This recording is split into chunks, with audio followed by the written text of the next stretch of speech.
The induction is the procedure that assists people go into a state of hypnosis, where they will be more vulnerable to recommendation, and where their unconscious mind will take messages on board.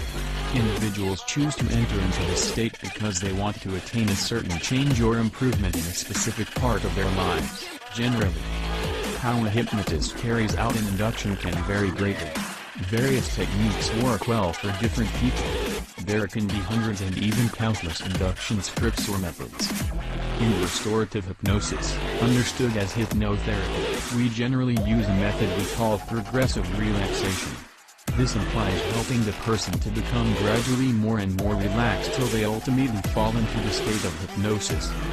One way that I discover very efficient in getting people to relax is to have them focus on different muscle, or different body parts.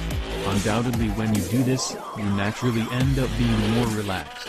I prefer to start with their heads, face and neck muscles, and work my way down, along their entire body, concentrating on one muscle or body part at a time, till they are entirely relaxed, literally from head to toe.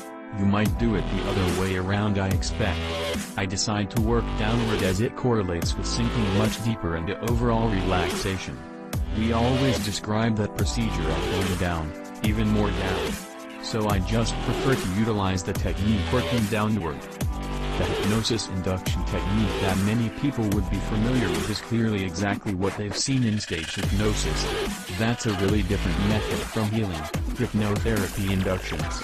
In phase hypnosis they utilize a really authoritarian technique, extremely direct induction.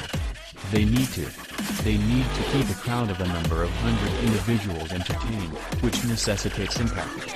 Plus there is a visual effect accomplished when a therapist carries out an induction, an extremely sharp, direct induction, and the subject is up to the flooring or otherwise offers some specifying visual signal that he's hypnotized.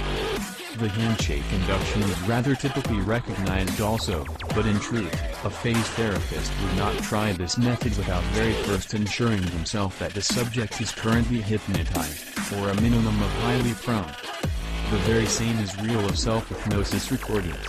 In self-hypnosis recordings a laid-back method is used, made up of many different components, and is generally based on the theory of progressive relaxation.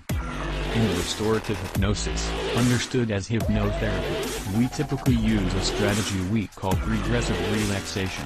The hypnosis induction technique that many people would be familiar with is clearly exactly what they've seen in phase hypnosis. That's a very various approach from restorative, hypnotherapy inductions. In stage hypnosis they utilize an extremely authoritarian method, extremely direct induction. Plus there is a visual impact accomplished when the hypnotherapist carries out an induction, a really sharp, direct induction, and the subject falls to the floor or otherwise offers some specifying visual signal that he's hypnotized.